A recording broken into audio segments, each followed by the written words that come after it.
साथियों, बांग्लादेश में लाखों की भीड़ इकट्ठा हुई है। आप जो ये नज़ारे देख पा रहे हैं ना, जहां भी देखो बस आदमी ही आदमी दिख रहे हैं। सब के सब उस्मान हादी की मौत पर बिल्कुल खफा है। उस्मान हादी है कौन, क्यों इतना बवंडर मचा हुआ है और 24 घंटे का अल्टीमेटम दे दिया गया है मोहम्मद यूनुस को। इसके बाद क्या कुछ होने वाला है, आज की वीडियो में डिटेल से हम लोग समझने वाले हैं। इससे पहले इस पर मैं चर्चा करूं, आप थोड़ा सा तस्वीरें देखिए और थोड़ा सा अंदाजा लगाइए कि क्या स्थिति बनी हुई है आज के टाइम पर बांग्लादेश में। ये उस्मान हादी था जिसकी हत्या कर दी गई थी, मतलब इसको गोली मारी गई थी, फिर 2-4 दिनों तक हॉस्पिटलाइज रहा। उसके बाद फिर इसकी डेथ हो गई सिंगापुर में। जब सिंगापुर से इसकी बॉडी आई, उसके बाद का ये नज़ारा देखिए किस हिसाब से यहाँ पर देख रहे हैं। जितना भी यहाँ पर ये देख रहा है डॉट डॉट डॉट टाइप का, ये सब आदमी के सर हैं। बांग्लादेश में इतनी भीड़, इतनी पब्लिक यहाँ इकट्ठा हुई है इसके जनाजा में, इसके लास्ट अंतिम नमाज में। तो यहाँ पर आप देख सकते हो, ये तस्वीरें हैं, लाखों की संख्या में लोग इकट्ठा हुए हैं उस्मान हादी के लिए। उस्मान हादी के मृत्यु पर जर्मनी ने, ब्रिटेन ने, अमेरिका ने झंडे तक झुकाए हैं। अब आप सोचो कितना बड़ा इसका इन्फ्लुएंस था, या कितना बड़ी पर्सनालिटी ये थी कि जर्मनी, अमेरिका, ब्रिटेन, इन सब ने अपने अपने दूतावासों में झंडे झुकाए हैं इसकी मौत पर। उस्मान हादी शरीफ ये था कौन? ये एक युवा नेता था। अब आप सोचोगे कि एक युवा नेता का इतना बड़ा क्रेज भारत में भी, तो भारत इतना बड़ी विशालकाय देश है, इसमें हजारों युवा नेता हैं। किसी की डेथ होती है, मतलब इतना बड़ा तो हाइप नहीं बनता। पश्चिम बंगाल में ना जाने कितने मारे गए, इसके अलावा असम में मारे गए, इसके अलावा और भी कई, जम्मू कश्मीर में आए दिन घटनाएं आती रहती हैं। और भी बहुत सारे राज्यों में मतलब पॉलिटिकल वायलेंस के चलते भी बहुत बार मुठभेड़ में हो जाता है, आपस में लड़ाई लड़ते हैं, आपस में भी कोई आकर मार कर चला जाता है, लेकिन इतना बड़ा आंदोलन तो नहीं होता कभी। तो ये उस्मान हादी एक्चुअल में था कौन? तो देखिए, जानकार मानते हैं कि इस पर बहुत बड़े बड़े देशों के हाथ थे। आपने देखा पिछली साल शेख हसीना की सरकार जब गिराई गई, उसमें इसका बहुत बड़ा रोल था। और कहा जाता है कि शेख हसीना की सरकार गिरवाने में अमेरिका, CIA, ये सब युवा नेताओं के संपर्क में थी और उनके जरिए ये सब कुछ किया गया था। आपने देखा होगा वो तस्वीर मोहम्मद यूनुस वाली। मोहम्मद यूनुस बाद में जाकर जो बाइडेन से जब कैसे मिल रहे थे यहाँ पर शेख हसीना को सत्ता से हटाने के बाद, तो मोहम्मद यूनुस ने साफ साफ तौर पर उसी टाइम पर कहा था कि देखो, हमारे यहाँ के जो युवा नेता हैं इन्होंने सब कुछ किया है, मैं तो सब कह रहा था, बस असली ग्राउंड लेवल पर वर्क इन लोगों ने किया है, असली सम्मान तो इनको मिलना चाहिए। ऐसे ही युवा नेताओं में एक था शरीफ उस्मान हादी। शरीफ उस्मान हादी की अभी कुछ दिन पहले ही यहाँ पर दो बाइकर्स ने, दो अननोन व्यक्तियों ने आकर के इसकी हत्या कर दी या इस पर गोलियां चला दी। ये रिक्शे से बैठ करके जा रहा था, यहाँ पर देखिए, ये रिक्शे पर बैठ करके जा रहा था, ये नमाज पढ़ करके लौटा था। इस पर दो व्यक्ति आए और उस पर गोली मार दिए सर में गोली लगी और चीरते हुए पार निकल गई। शुरुआत में ये कोमा में था, लेकिन इसका इलाज कराने के लिए पूरा का पूरा गवर्नमेंट सिस्टम लग गया। लेकिन जब ये लगा कि भाई यहाँ पर इलाज नहीं हो पाएगा, बांग्लादेश में उस लेवल की वहाँ कैपेसिटी है नहीं मेडिकल की, और इंडिया से रिलेशन अच्छे हैं नहीं, तो ये लोग गए सिंगापुर लेकर। सिंगापुर गए इलाज कराने, सिंगापुर में भी ये इलाज इसका हो ना सका और फिर बाद में पता चला कि इसकी डेथ हो गई। डेथ होने के बाद जैसे ही ये खबर पता चली यहाँ पर इसके समर्थकों की, इसने पूरे बांग्लादेश को जलाना शुरू कर दिया। इनके समर्थकों ने, यहाँ का जो मीडिया हाउस है, दो बड़े media house, the daily star और प्रथम ओलो, इनकी ऑफिसेस को देखो किस प्रकार से पूरा जला दिया इन्होंने, किस हिसाब से तोड़फोड़ करना शुरू कर दिए।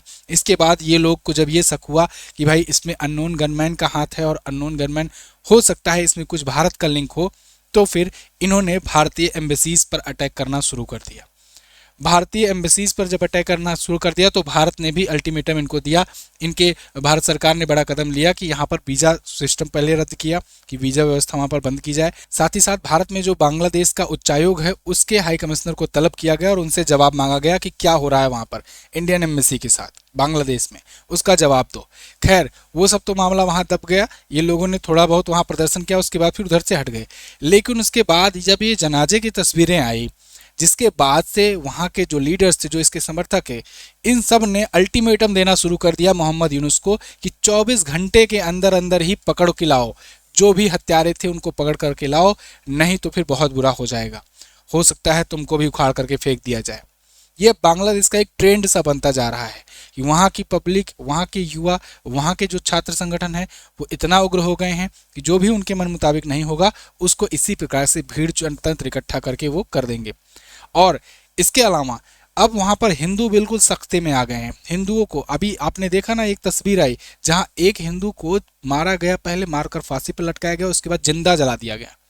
वहाँ के हिंदू बिल्कुल एकदम डरे हुए हैं और इस पर किसी की भी, भारत में भी बहुत सारे, मैं देखता हूँ बहुत सारे ऐसे सो कॉल्ड यूट्यूबर हैं जो बड़ी बड़ी बातें करते हैं, हर बार एक ही पक्ष में बोलने के लिए ट्रेंड मिल जाता है, लेकिन जब भी कोई बांग्लादेश की बात आती है उनके मुंह में टेप लग जाता है। वो कभी कोई ऐसी बात करते हुए या कभी आवाज़ उठाते हुए नहीं दिखाई देंगे, क्योंकि उनको लगता है जैसे कि इस ऐसा करने से उनकी पब्लिक नाराज हो जाएगी। उनके जो पाकिस्तानी समर्थक हैं या बांग्लादेशी समर्थक हैं, जो उनके सब्सक्राइबर हैं, वो नाराज हो जाएंगे। मतलब यहाँ कोई हिंदू मुस्लिम करने वाली बात नहीं, एक मानवता वाली बात है।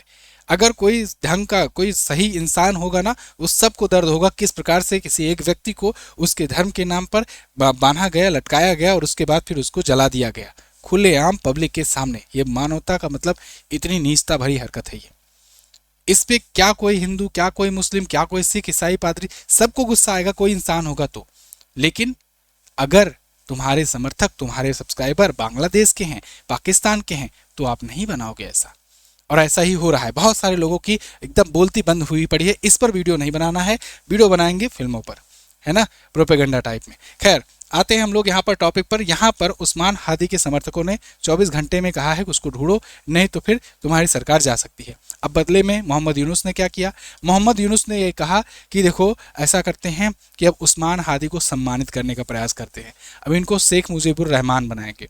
शेख मुजीबुर रहमान आप जानते हो ना, जो बांग्लादेश के संस्थापक थे। 1971 में जब बांग्लादेश बनाया गया, पूर्वी पाकिस्तान से अलग हुआ, भारत के समर्थन से बना, तो उसमें ये सबसे बड़े नेता बनकर के आए। मतलब भारत के समर्थन से इन्होंने वहाँ पर नींव रखी, एक प्रकार से पहले राष्ट्रपति भी बने। तो इनके जगह जगह पर मॉन्यूमेंट्स, जगह जगह पर संग्रहालयों के नाम, जैसे भारत में भी होता है महापुरुषों के नाम पर बहुत सारी चीज़ें की जाती हैं, ऐसे ही किए गए थे। अब यही काम मोहम्मद यूनुस करने को कह रहे हैं कि जो यूनिवर्सिटीज़ में जो कैंपस है उसका नाम उस्मान हादी के नाम पर रख दिया जाएगा, जो बड़े बड़े मॉन्यूमेंट्स हैं, जो बड़े बड़े जगहें हैं, उसका नाम इसके नाम पर कर दिया जाएगा। मतलब इसको अमर कर दिया जाएगा कागज़ों में उस्मान हादी को। शरीफ उस्मान हादी के केवल नाम में ही शरीफ था, ये वास्तव में शरीफ था नहीं। इसने अपनी मौत से, या कहें जब इस पर अटैक हुआ उसके कुछ ही घंटों पहले इसने एक पोस्ट किया था सोशल मीडिया पर। आइए थोड़ा सा उसको समझने का प्रयास करते हैं। इसने ये पोस्ट किया था सोशल मीडिया पर। अब इस पोस्ट में देखिए क्या दिख रहा है आपको। इसमें इसने भारत के नक्शे, अब बांग्लादेश का और पाकिस्तान का नक्शा एक अपने हिसाब से बना करके पोस्ट किया था। इसमें आप देख पाओगे यहाँ पाकिस्तान को इसने दिखाया है कि जम्मू कश्मीर का पूरा पूरा ये पार्ट ले रखा है, पाकिस्तान का हिस्सा है। साथ ही साथ यहाँ पंजाब के भी हिस्से को ले रखा है।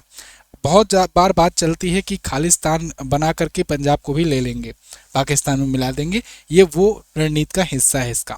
इसके बाद यहाँ देखिए, यहाँ पर ये बांग्लादेश है। इसने ग्रेटर बांग्लादेश का मैप इसमें शो किया हुआ है, जिसमें भारत के जो भी 7 सिस्टर स्टेट्स हैं, पूर्वोत्तर के राज्य हैं, सब इसमें शामिल हैं। इसके अलावा सिक्किम, इसके अलावा पश्चिम बंगाल, बिहार, इसके अलावा उड़ीसा के काफ़ी सारे प्रांत, काफ़ी सारे जिले, छत्तीसगढ़ के कई जिले, ये सब इसके ग्रेटर बांग्लादेश का हिस्सा है। ये तस्वीर ये पोस्ट कर रहा था, मतलब आप समझ रहे हो, ग्रेटर बांग्लादेश का ये सपना देख रहा था। और ये सपना दिखा कौन रहा है इसको? CIA, ISI, पाकिस्तान की खुफिया एजेंसियां, अमेरिका की खुफिया एजेंसियां, ये सब इंडिया को अनस्टेबल करने के लिए, चाइना का बैकअप, ये सब मिल करके इंडिया को अनस्टेबल करने के लिए इन छात्र नेताओं का सहारा लेती हैं। अब आपको समझ में आ रहा होगा ये लाखों की भीड़ कैसे इकट्ठा हो रही है, क्योंकि पूरी पूरी फंडिंग आ रही है और पूरा पूरा इसका सपोर्ट मिल रहा था। इसका ओहदा इसलिए इतना बड़ा था, इसकी पहचान, इसकी पकड़, इसका बैकअप कितना बड़ा था, आपको ये देखने को मिल रहा है। जब मोहम्मद यूनुस से एक पत्रकार ने पूछा कि ये बताओ कि बांग्लादेश में हिंसा हो रही है, बांग्लादेश में हिंदुओं पर अत्याचार हो रहा है, इस पर आपको क्या कहना है? हिंदुओं को टारगेट कर करके मारा जा रहा है, उस पर आपको क्या कहना है? तो फिर इनका ये कहना था, देखो अगर ये कहता है कोई हिंदू कि मैं हिंदू हूँ इसलिए मुझे मारा जा रहा है, तो वो गलत कह रहा है। उस पर अत्याचार हो रहा है तो वो गलत कह रहा है। उसको ये बोलना चाहिए कि मैं बांग्लादेशी हूँ और मुझ पर अत्याचार हो रहा है। मतलब देख रहे हो कितना ये बरगलाने वाली टाइप की बात है। अच्छा ये बता दो मुझे कि ये सब जो हिंदुओं पर अटैक्स हो रहे हैं, अगर तुम्हारा इसमें समर्थन नहीं है, अगर इस पर तुम निष्पक्ष हो, अगर तुम इस पर कुछ बोल नहीं रहे हो, तो ये बता दो कि शेख हसीना के जाने के बाद अचानक से इतना ज़्यादा वायलेंस हिंदुओं के ऊपर कैसे होने लगा? ऐसे ही खुलेआम पब्लिक से कैसे जलाया जाने लगा? ऐसे ही खुलेआम घुस करके इतने जो केसेस हो रहे हैं वो कैसे होने लगे? ये सब तभी हो रहा है ना जब तुम्हारा समर्थन है। देखो समर्थन के 2 तरीके होते हैं, एक तो खुले समर्थन करो, खुले स्पीच दो, और दूसरा ये भी होता है कि कुछ हो रहा है अंदर अंदर से उसको उकसाओ, उसके बाद सामने से कोई एक्शन ना लो, उस पर बोलो मत। तो ये भी तरीका है। तो यहाँ पर दोनों ही तरीके अब आजमाए जा रहे हैं मोहम्मद यूनुस की अंतरिम सरकार के द्वारा। अभी चुनाव तो होने वाले हैं, अब लोग ये सोच रहे हैं क्या भारत और बांग्लादेश का रिलेशन कभी फ्यूचर में सही हो पाएगा। तो इस पर एक्सपर्ट्स क्या कहते हैं, इस पर कह रहे हैं देखो अब तक तो ऐसा लग रहा था कि वहां पर फरवरी में जब चुनाव होंगे तो हो सकता है रिश्ते फिर से नॉर्मलाइज हो जाएं इंडिया और बांग्लादेश के। लेकिन उस्मान हादी की मृत्यु के बाद जब से ये हत्या हुई है तब से इंडियन एम्बेसी पर जो अटैक हुआ है, दूतावास पर जो उच्चायोग है उस पर जो अटैक हुआ है, उसको देखते हुए ये बिल्कुल नहीं लगता है कि अब कभी फ्यूचर में जब तक ये रहा है, हाँ मोहम्मद यूनुस रहा या जो भी गवर्नमेंट आई, अगले कुछ सालों तक रिश्ते नॉर्मलाइज होते हुए दिखेंगे। हो सकता है एम्बेसी वहां पर बंद करके भारत चला है, ऐसा भी स्थिति आ सकती है इन फ्यूचर में। तो फिलहाल अब देखना होगा कि आगे क्या होता है, क्योंकि देखो सिर्फ बात यहीं तक नहीं है, इसको समझिए आप। केवल यहाँ पर जो वायलेंस हो रहा है या लाखों की भीड़ इकट्ठा हो रही है, भारत के खिलाफ नारेबाजी कर रही है, एम्बेसी पर अटैक हो रहा है, केवल यहीं तक सीमित नहीं है। इसके पीछे बड़ी बड़ी ताकतें हैं जो इंडिया को अनस्टेबल करने का प्रयास करना चाहती हैं, जो सिलीगुड़ी कॉरिडोर को अनस्टेबल करने का प्रयास करना चाहती हैं, और उसी का ये एक हिस्सा मात्र है उसी गेम प्लान का। ये लोग इस प्रकार से, देखो जब भीड़ हो जाती है, लाखों की भीड़ है, तो उसकी ना कोई शकल होती है ना सूरत, वो कहीं पर भी चढ़ाई करे जा सकते हैं। बस उनके लीडर्स को उकसाना है कि इस तरफ नहीं इस तरफ घूम पड़ो। तो अब इसको देखना होगा कि किस प्रकार से भारत यहाँ पर एक्शन लेता है। मतलब अगर भारत की तरफ ये बढ़ने की कोशिश करे तो भारत को तो चाहिए कि पूरे अच्छे से इनको निपटा दिया जाए। जितने भी इधर भारत की तरफ सिलीगुड़ी कॉरिडोर हो या इस तरफ भारत के सीमा में घुसपैठ करने की कोशिश करें, तो कोशिश ये नहीं देखना चाहिए कि हाँ मानवता देखी जाएगी, कितने लोग मरेंगे, क्या मरेंगे, ये सब बिल्कुल नहीं देखना चाहिए। क्योंकि ये लोग भीड़ की ही शक्ल में आने की कोशिश करेंगे। जब भीड़ की शक्ल में इंडिया में घुसपैठ करने की कोशिश करेंगे तो इंडिया को भी पूरी तरीके से बलतंत्र से वहाँ पर एक्शन लेना चाहिए। आपका इस पर क्या कहना है, आप लोग कमेंट करके ज़रूर बताइएगा। क्या भारत अपनी सीमा की सुरक्षा के लिए कड़े और बड़े कदम उठा सकता है? कमेंट में ज़रूर बताइए, क्या उठाना चाहिए? बिल्कुल। इसके अलावा जो बांग्लादेश में हिंदू हैं उन पर सरकार खुल करके क्यों नहीं बोल रही है इंडियन गवर्नमेंट, इसको भी आपको भी और हमको भी सबको आवाज़ उठाना होगा कि ज़रूरत है वहाँ के जो हिंदू हैं, जो माइनॉरिटी हैं, उन पर भारत को भी बोलना चाहिए। भारत में ऐसा कुछ भी कोई घटना होता है तो बहुत सारे पाकिस्तान तक के आके आ जाते हैं कमेंट, लेकिन जब और कहीं पर हिंदुओं पर या बाकी कम्युनिटी पर कोई अत्याचार होता है, भारत अभी तक चुप्पी साधे बैठा रहता है। भारत को यहाँ पर नहीं देखने को मिलता है कि भारत को यहाँ पर खुल करके बयान दे रहा हो कि ऐसा क्या हो रहा है, ऐसा क्यों हो रहा है, या जवाब तलब किया जाए।